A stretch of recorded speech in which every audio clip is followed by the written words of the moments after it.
This program sponsored by SS Gold Work.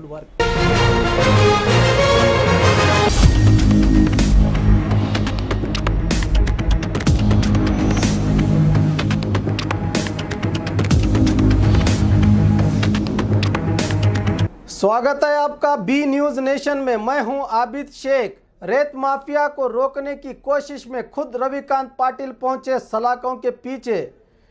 पिछले कई दिनों से रेत माफिया के खिलाफ आवाज उठाने वाले रविकांत पाटिल कल रात 1:30 पर रेत माफिया के सरगना समझकर स्कॉर्पियो में जाने वाले अनजान लोगों को रोककर छानबीन करते समय अपने गुस्से को काबू में न रखकर भड़क उठे, जिससे दोनों गुटों में हाथापाई हुई। जो लोग पिट गए, फौरन झड़की पुलिस थाना में मामला दर्ज कराकर एक्स एमएलए रविकांत पाटिल को सलाखों के पीछे भेज दिया। वहीं हमारे संवाददाता ने मौके पर रविकांत पाटिल के साथियों से फोन पर बात की तो इस पूरी घटना के पीछे राजनीतिक साजिश होने का अंदेशा जताया। नಮ್ಮೂರಿಗೆ ಬರಾಕತ್ತಿದ್ರಿ ಹೊರಗ ಹಲ್ಸಂಗ್ ಕ್ರಾಸ್ ಹತ್ರ ನಮ್ಮ ಸ್ಕಾರ್ಪಿಯೋ ಅಡ್ಡಗಟ್ರಿ ಒಂದು ಫಾರ್ಚುನರ್ ಒಂದು ಹೇಳ್ರಿ ಆಮೇಲೆ ಒಂದು 5-6 ಸ್ಕಾರ್ಪಿಯೋ ಬೆನ್ನತ್ತಿ ಬಂದು ನಮ್ಗೆ ಕಾರ್ಗೆ ಅಡ್ಡ ಹಾಕಿ ನಮ್ಮ ಗ್ಲಾಸ್ ಹೊಡೆದು ನಮ್ಮನ್ನು ಬಡ್ದಾರಿ। ಮಾಜಿ ಶಾಸಕರಾದಂಥ ರವಿಕಾಂತ್ ಪಾಟೀಲ್ ಅವರು ಇಂಡಿ ಏನೂ ಇಲ್ಲ ರೀ, ಅವ್ರದ್ದು ನಮ್ದು ಏನೂ ಇಲ್ಲ। ಬಂದು ಕೂಡಲೇ ಹೊಡೆಯೋಕೆ ಸ್ಟಾರ್ಟ್ ಮಾಡಿದ್ರಿ। ಯಾಕ್ರಿ ಗೌಡ್ರು ನಮ್ಗೆ ಯಾಕೆ ಹೊಡಿತೀರಿ ಅಂತ ಕೇಳಿದ್ರೆ ಏನೂ ಅದ್ರ ಉತ್ತರ ಕೊಟ್ಟಿಲ್ಲ, ಏನಿಲ್ಲ ರೀ। ದನಕ್ಕೆ ಬಡ್ದಂಗೆ ಸಿಕ್ಕಾಪಟ್ಟಿ ಬಡ್ದು ಬಿಟ್ಟಾರೆ। ಹಲ್ಸಂಗ್ ಕ್ರಾಸ್ ಮಾಡ್ರಿ, ಹಲ್ಸಂಗ್ ಕ್ರಾಸಿಂದ NH13 ರೋಡ್ ಅದಲ್ರಿ, ಅಲ್ಲಿ ಅದ್ರಿ। ಈಗ ನಾವು ಹೆಸರು ಹೇಳ್ಬೇಕಾದ್ರೂ ಭಯ ಅದ್ರಿ। ನಾಳೆ ಮತ್ತೆ ನಾವು ಇಲ್ಲಿ ಹಾಸ್ಪಿಟ್ಲಿಂದ ಹೊರಗೆ ಹೋದ್ವಿ ಅಂದ್ರೆ ಮತ್ತೆ ಇದೇ ಥರ ಏನಾದರೂ ಜೀವಂಗ ಹೊಡೆದ್ರಂದ್ರೆ ಏನು ಮಾಡೋಕ್ಕಾಗ್ತದೆ ರೀ? ಅದ್ರ ಸಲುವಾಗಿ ನಾವು ಇದು ಮಾತಾಡೋದೂ ಭಯನೇ ಇದೆ ರೀ ಸದ್ಯ। ಅವರು 40ರಿಂದ 50 ಜನ ರಾಡ ಮಚ್ಚ ಮತ್ತು ಹಾಕಿ ಸ್ಟಿಕ್ ಇವೆಲ್ಲ ತೊಗೊಂಡು ಕಿರಂದು ಹೊಡೆದಾರ್ರಿ। ನಮ್ಮ ಕಾರೆಲ್ಲ ಖಲಾಸ್ ಚೂರು ಮಾಡಿಬಿಟ್ಟಾರೆ ಅದನ್ನು। ನಾವು 3 ಇದ್ದೆವು ರೀ, ನಮ್ಮ ಕಾರ್ ಡ್ರೈವರ್ ರೀ, ನಮ್ಮ ಫ್ರೆಂಡ್ ಕಾಮೇಶ್ ಪಾಟೀಲ, ಆಮೇಲೆ ನಾನು ರೀ। ನಿನ್ನ ಬೆಳಗ್ಗೆಂದು ಸರ್ ನಾನು ನನ್ನ ಮನೆ 28 ಇದೇ ಮಂತ್ ಜುಲೈ 28 ತಾರೀಕಿಗೆ ವಾಸ್ತು ಶಾಂತಿ ಇದೆ। ನಾನೆಲ್ಲ ರಿಲೇಟಿವ್ಸಿಗೆ ಇನ್ವೈಟ್ ಮಾಡೋಕ್ಕೆ ಹೋಗಿದೆ। ಫಸ್ಟ್ ಮಹಾರಾಷ್ಟ್ರ ಮಂಗಳವಾರ ಮುಗಿಸ್ಕೊಂಡು ಎಲ್ಲ ಮಹಾರಾಷ್ಟ್ರಲ್ಲಿ ರಿಲೇಟಿವ್ಸ್ ಮುಗಿಸ್ಕೊಂಡು ನೆಕ್ಸ್ಟ್ ಸೋಲಾಪುರಕ್ಕೆ ಬಂದಿದೆ। ಸೋಲಾಪುರದಲ್ಲಿ ಅಲ್ಲಿ ರಿಲೇಟಿವ್ಸ್ ಎಲ್ಲ ಕೊಟ್ಟು 8-8:30 ಗಂಟೆ ಆಯಿತು। 8:30 ಗಂಟೆಯಿಂದ ನಾನು ವಾಪಸ್ ಊರಿಗೆ ಬರಬೇಕಾದ್ರೆ ಜಳಕಿದಿಂದ ಚರ್ಚನಿಂದ ಊರಿಗೆ ಹೋಗ್ಬೇಕಾಯ್ತು। ಗಾಡಿಯಲ್ಲಿ ನಾನು ನನ್ನ ಫ್ರೆಂಡು ಡ್ರೈವರ್ 3 ಜನ ಇದ್ದು, ನಾನು ಫ್ರಂಟ್ ಸೀಟಲ್ಲಿದ್ದೆ।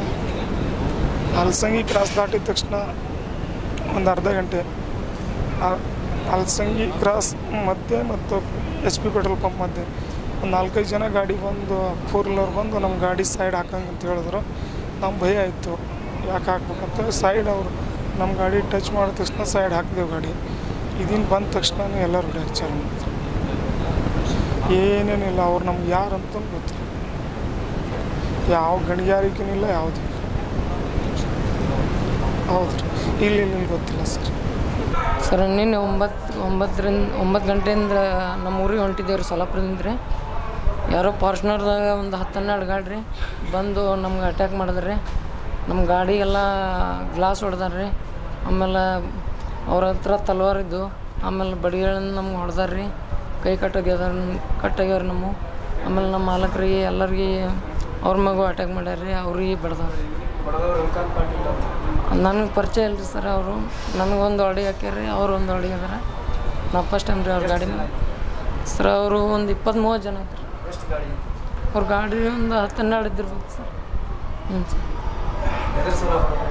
ಏನು ಕಾರಣ ಗೊತ್ತಿಲ್ಲ ಸರ್, ಫಸ್ಟ್ ಟೈಮ್ ನೋಡಿದ್ರಿ ನಾವು ಅವ್ರಿಗೆ। ನಿನ್ನೆ ಜಲ್ಕಿ ಪೊಲೀಸ್ ಸ್ಟೇಷನ್ ಲಿಮಿಟ್ಸಲ್ಲಿ ಒಂದು ಏನು ಕಂಪ್ಲೇಂಟ್ ಬಂದಿತ್ತು ಕಾಮೇಶ್ ಪಾಟೀಲ್ರವರ ಕಡೆಯಿಂದ, ಅವರು ಸೋಲಾಪುರ ಕಡೆಯಿಂದ ಅವರ ಮನೆ ಏನು ಓಪನಿಂಗ್ ಮಾಡ್ತಾ ಇದ್ದಾರೆ ಅದು ಸಂಬಂಧಪಟ್ಟ ಪತ್ರಿಕೆಗಳು ಕೊಟ್ಬಿಟ್ಟು ಈ ಕಡೆ ಬರೋ ಸಂದರ್ಭದಲ್ಲಿ ರವಿಕಾಂತ್ ಪಾಟೀಲ್ ಮತ್ತು ಅವರ ಸಹಚರರು ಅವ್ರಿಗೆ ಅಡ್ಡಿಪಡಿಸ್ಬಿಟ್ಟು ಅವ್ರ ಮೇಲೆ ಹಲ್ಲೆ ಮಾಡಿದ್ದಾರೆ। ಈ ವಿಚಾರವಾಗಿ ಅವ್ರಿಗೆ ಕಾಮೇಶ್ ಪಾಟೀಲ್ ಮತ್ತು ಇವ್ರ ಜೊತೆಗೆ ಇಬ್ಬರು ಏನು ವಿಕ್ಟಿಮ್ ಇದ್ದಾರೆ ಅವ್ರಿಗೆ ಇಂಜರೀಸ್ ಆಗಿದೆ। ಈ ವಿಚಾರವಾಗಿ ಅವರು ಒಂದು 307 ಮತ್ತು 395 IPC ವಿತ್ ರೈಟಿಂಗ್ ಸೆಕ್ಷನ್ಸ್ ಕೆಳಗಡೆ ಒಂದು ಪ್ರಕರಣ ಕೊಟ್ಟಿದ್ದರು। ಈ ವಿಚಾರವಾಗಿ ನಾವು 4 ಜನ ಆರೋಪಿಗಳಿಗೆ ಇದರಲ್ಲಿ ಅರೆಸ್ಟ್ ಮಾಡ್ಕೊಂಡಿದ್ದೀವಿ। ಮುಂದಿನ ಇನ್ನೂ ಆರೋಪಿಗಳಿಗೆ ಅರೆಸ್ಟ್ ಮಾಡೋ ಸಂದರ್ಭದಲ್ಲಿ ಇವರು ಏನು ವಿಕ್ಟಿಮ್ಸ್ ಇದ್ದಾರೆ ಅವರು ಇನ್ನೂ ಚಿಕಿತ್ಸೆ ಪಡಿತಾ ಇದ್ದಾರೆ, ಅವರು ಚಿಕಿತ್ಸೆ ಪೂರ್ಣಗೊಳ್ಳೋದ ಮೇಲೆ ಮಿಕ್ಕಿದ ಆರೋಪಿ ಮೇಲೆ ಕೂಡ ನಾವು ಕ್ರಮ ಕೈಗೊಳ್ತೀವಿ. ಈ 4 ಜನ ಆರೋಪಿಗಳ ವಿವರ: ರವಿಕಾಂತ್ ಪಾಟೀಲ್, ಎರಡನೇರವರು ಈರಪ್ಪ